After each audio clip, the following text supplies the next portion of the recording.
Bom, boa tarde a todos e todas. Boa tarde aqui à roda. É um prazer estar aqui. A pluralidade para mim é uma coisa que está me encantando demais. Parabéns para vocês. Obrigado pelas palavras, viu, irmão? Alexandre Comino está dizendo que ele é um homem branco aqui para falar e falou primeiramente sobre feminismo negro ou sobre racismo, mas a gente que caminha, eu vou contar daqui a pouquinho um pedacinho da minha história só para saudar o que o Alexandre Comino falou. A gente que caminha na luta contra o racismo, na resistência, na luta contra o sexismo, o machismo e todas as formas de discriminação.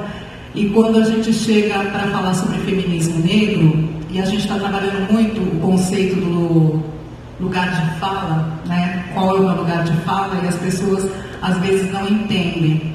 E a gente já está começando a falar sobre quem escuta, né? E nesse lugar de fala, será que só tem que ter negros? Só tem que ter mulheres negras? Eu acho que a gente já tem que começar a falar no lugar em que a gente fala e tem homens, mulheres, trans, de todas as opções, de todas as idades, ouvindo também. Quando a Catarina apresentou esse cenário, essa dimensão, que é uma dimensão de um país racista, nós somos um país racista e não somos racistas porque a Cláudia está falando, mas porque o governo brasileiro já se assumiu racista e teve que se assumir racista em 2001, na Conferência Mundial que houve na África do Sul. Nós preparamos o Brasil para isso. Eu digo nós porque eu tive o prazer de estar na equipe que o governo, na época do Fernando Henrique, ele preparou o dossiê que ele preparou. Eu estava ali na equipe e fui convidada com muita honra. Foi um dos trabalhos que a negritude me levou a fazer. Quando a gente tem um homem branco falando, já é uma nova onda do feminismo negro. Ele está no lugar de fala, dentro do nosso lugar de fala. Então, foi muito importante. Só queria responder a sua dúvida. Se você tem dúvida, não tenha. Quando for convidado, vá falar e vai falar sobre o seu trabalho, sobre a sua pesquisa e sobre a sua consciência. Porque toda vez que uma mulher negra falar, como eu falei, como a Catarina falou, como nós vamos falar, tiverem pessoas brancas também ouvindo, a gente muda, a gente começa a mudar esse jogo. Né? Quando a Catarina diz, eu nunca ouvi falar, eu não tinha ouvido falar ainda sobre o racismo, porque os negros foram silenciados.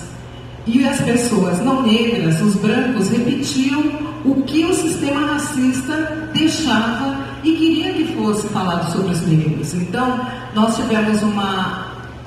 nós temos ainda um ensino que vive uma tensão entre ter uma lei, que é a 10.639, e hoje a gente tem a 11.645 também. A 10.639 é de 2003. É a lei que obriga o ensino da cultura afro-brasileira e da cultura africana. Essa lei é de 2003, portanto, 16 anos, né? E 16 anos essa lei não é cumprida como se ela não fosse obrigatória. Muitas escolas não colocam o ensino adequadamente porque tem medo da cultura afro-brasileira. Por que tem medo da cultura afro-brasileira? Porque a cultura afro-brasileira ela não separa o que é religião, o que é a alimentação, o que é o viver, a economia, a política. E dentro do estudo da cultura afro-brasileira, você tem que falar da religião afro-brasileira. E o que acontece é que a maioria das escolas estão dominadas por uma liderança cristã. Então, toda vez que um professor tenta falar da cultura afro-brasileira, há uma reunião, ele é chamado na diretoria. Eu estou falando de uma pesquisa que já trouxe para a gente o que está acontecendo com essa lei desde 2003, ela não é levada adequadamente para a escola. E aí o que acontece? Essas lideranças cristãs ou não pertencentes às religiões afro-brasileiras, elas barram esses conteúdos. E as professoras que conseguem, professoras eu digo porque se a lei está sendo cumprida, deve muito às professoras, né? Já foi identificado pela pesquisa aqui, as mulheres, e na maioria professoras negras, que lutam para que um pouco desse conteúdo chegue às crianças. E aí é por isso que a gente não sabe da nossa história. E aí eu vou voltar para a minha história, tem que falar da infância. Bom, eu sou Cláudia Alexandre, eu sou jornalista, eu tenho graduação em comunicação social, com ênfase em jornalismo, final da década de 80 que eu me formo. Eu hoje tenho uma gestão em eventos e depois fiz uma especialização em ciências da religião, fiz um mestrado em ciências da religião e agora estou fazendo um doutorado em ciência da religião. E o que era a minha família? Como é que foi a infância? A minha infância? A minha infância não foi diferente da infância de uma criança negra. A criança negra ela é colhida dentro de casa. A minha geração também, Dona Iraci, ela não tinha como tema familiar o racismo. Não se falava em racismo. Em casa, quando eu chegava reclamando que uma amiguinha não quis sentar do meu lado porque falou, ela é neguinha, eu não sento do lado dela. Que o menino ficou dando risada de mim por causa do meu cabelo, né? Porque na época a mãe da gente, acho que para diminuir, né? Porque ela sabia, né, o que a criança ia passar na escola, ela alisava o cabelo, né? Se a minha mãe não alisava o meu cabelo, ela puxava o meu cabelo para ficar bem esticado e fazia 2 Maria Chiquinhas. E aquela Maria Chiquinha também dava problema na escola. Porque ou o menino puxava, cabelo de bombril, é pichain. E aí a gente chorava, chegava em casa chorando, a minha mãe falava, engole esse choro, você tem que ser a melhor. E engraçado, né? Que as famílias negras, elas davam como instrumento para as crianças estudar. Você tem que ser o melhor. E era o máximo que aquela família que não discutia sobre racismo conseguia passar para suas crianças, isso conseguia passar. Mas você tem que ser a melhor, você tem que ser a primeira da classe, você tem que ser a melhor se você conseguir um emprego, não arrume confusão, não entre em confusão. E tudo isso era uma proteção e uma resistência contra o racismo. Então eu fui aquela menina, éramos eu e meu irmão, eu sou filha de um militar, meu pai é tenente da Polícia Militar, e uma educação militar já queria dizer que eu tinha regras para cumprir, e muitas regras porque ele tinha regra para cumprir. Eu não sei se era porque meu pai tinha uma patente e era negro, que a minha casa era visitada por militares para fazer questionário com a minha mãe. Então, como é que é o seu marido? De vez em quando batiam na porta da minha casa, me lembro, alguém fardado na sala conversando com a minha mãe, olhando a casa. Iam nas vizinhas para perguntar como era o meu pai, como é que era o casal. Iam nos bares para perguntar se meu pai frequentava bar, porque meu pai era numa época que o militar ele tinha que ter conduta, né?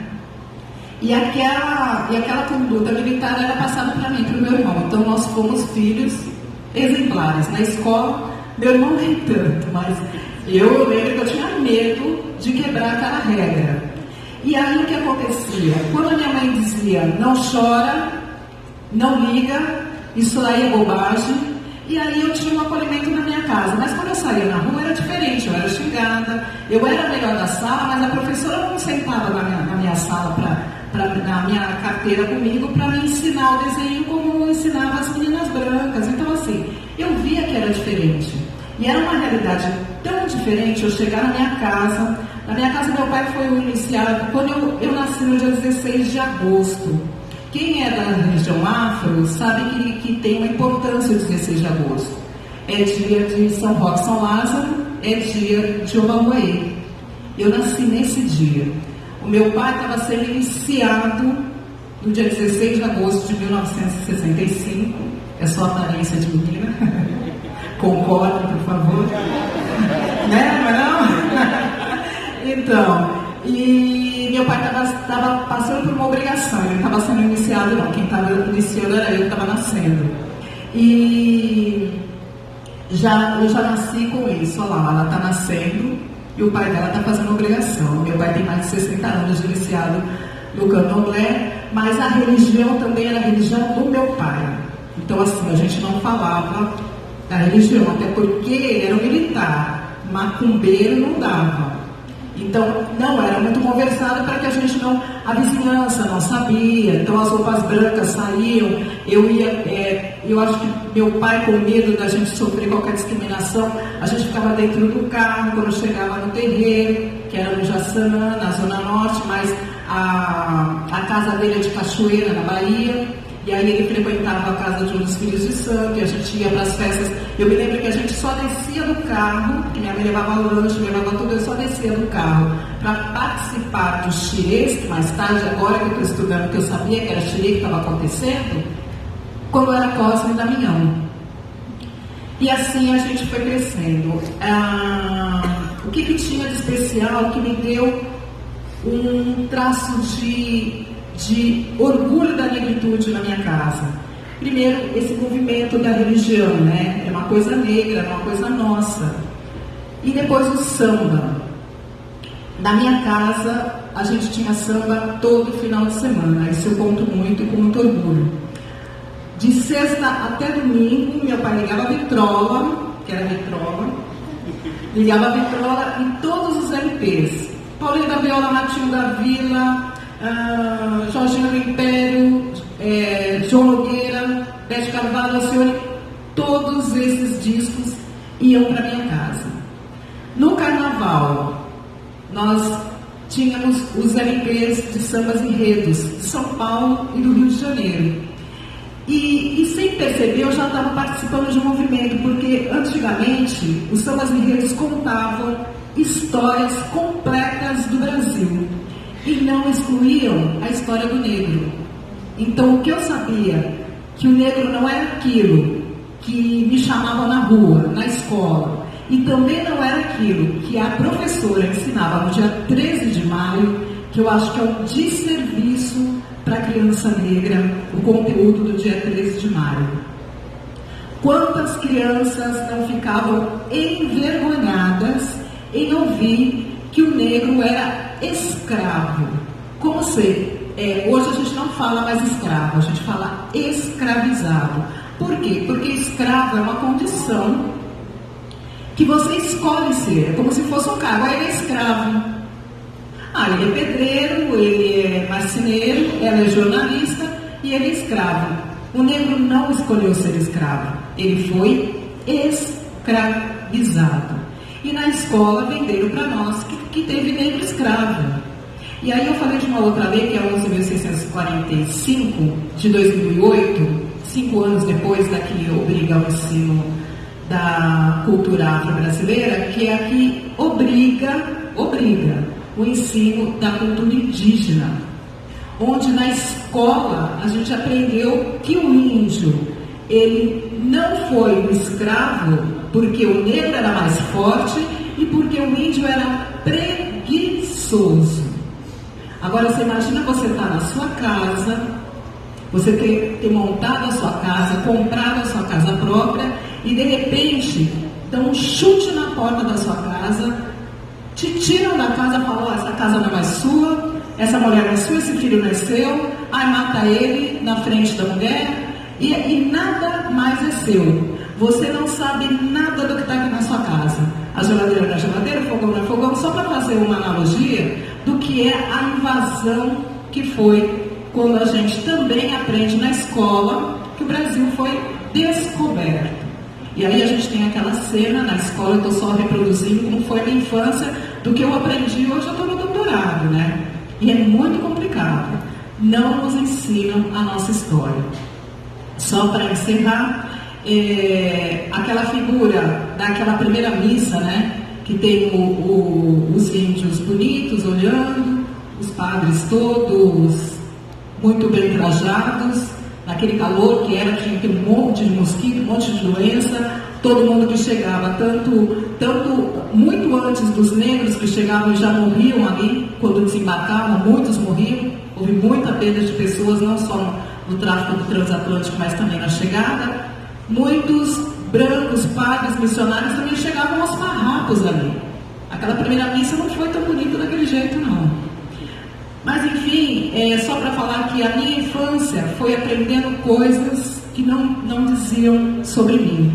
E o que me ensinou um pouco da negritude quando eu saí, quando eu tive que enfrentar, né, a partir da minha formação, da minha graduação, né, eu me formo com 21 anos, eu acabei entrando na faculdade com 17 anos, e eu estava muito nova, era um período em que o movimento negro tinha acabado de conquistar a política de ação afirmativa, por exemplo. Tinha muitas coisas que estavam se perdendo, e eu como fui a única negra na turma do primário, na turma do colégio, na turma da faculdade, você entra, depois dispersa, e quando você faz a opção, você acaba ficando sozinha como negra. Isso eu estou falando na minha época. Eu não tinha muitas referências de discurso acadêmico, de conceito do movimento negro, mas eu sabia que tinha alguma coisa em volta de mim. E aí vão me perguntar, mas na faculdade você com 17, 18 anos também sentiu preconceito, você fazendo jornalismo? Com certeza. Também nenhum professor falava para mim, você vai dar para televisão.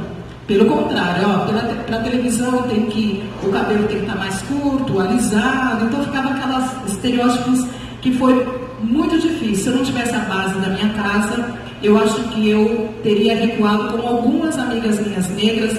Eu conto várias meninas brancas que estão na tela da TV hoje, trabalhando, e também digo para vocês que várias amigas minhas que são negras, que se formaram naquele período, não na mesma universidade que eu, não conseguiram ir para frente, nem exercer a profissão de jornalista. Até porque era muito difícil. Quando eu me formei em jornalismo, eu me lembro que a expectativa era que eu fosse Glória Maria. Vai ser Glória Maria, né? Então assim, não, eu sou jornalista. Que bom ser jornalista. Igual a Glória Maria. Então assim, ou você sonhar em ser a Glória Maria, e portanto você ia estar desejando o emprego de alguém, porque se você vai ser Glória Maria, ela tem que deixar de existir. E a sociedade queria que as meninas negras ou fossem parecidas com a Glória Maria, ou sonhassem um dia que a Glória Maria perdesse o emprego e fosse lá concorrer, porque até agora são poucas mulheres negras também. É um pouco difícil.